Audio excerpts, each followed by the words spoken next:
Votat e dërguara me post nga Mërgata ndërruan lojën në disa komuna.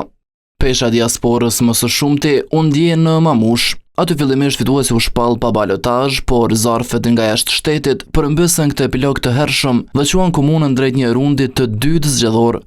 Rezultati u përmbys edhe në Mitrovic, ku fillimisht PDK-ja kryesonte me një epërsi simbolike prej vetëm 40 votash ndaj vetëvendosjes. Por kur numëruan votat e diasporës, kjo përparësi u shndrua në disavantazh dhe vetëvendosje mori epërsinë me plot 116 vota, duke dalë partia më e votuar në këtë komunë.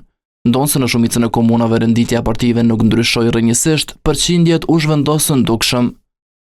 Në kryeqytet kandidati i dytë më i votuar mori shumicën e votave të ardhura me post. Një tjetër komunë që përpaksi shpëtoi balotazhit ishte Gjelani. Votat e diasporës ngritën përqindjen e dy partive të para, vetëvendosjes dhe LDK-s, por jo mjaftueshëm për të vendosur fituesin pa nevojën e një gare të dytë. Ndërkohë në Ferizaj Mërgata i dha vetëm vulën një fitoreje që vetëse ishte siguruar, duke bërë rezultatin edhe më bindës. Një ndodhi edhe në Kamenic, ku vetëvendosje pas votave të diasporës thelloi edhe më shumë fitoren në rundin e parë. Një tjetër gare ngushtë u zhvillua në anë të Elezit, ku megjithse pritej një balotazh i mundshëm, votat e diasporës thuajse vulosën fitoren e PDK-s pa nevojë për rundin e dytë. Kësaj kur të gjitha votat vetëse janë në prag të numërimit, sipas KQZ-s shpejt pritet edhe shpallja e rezultateve përfundimtare.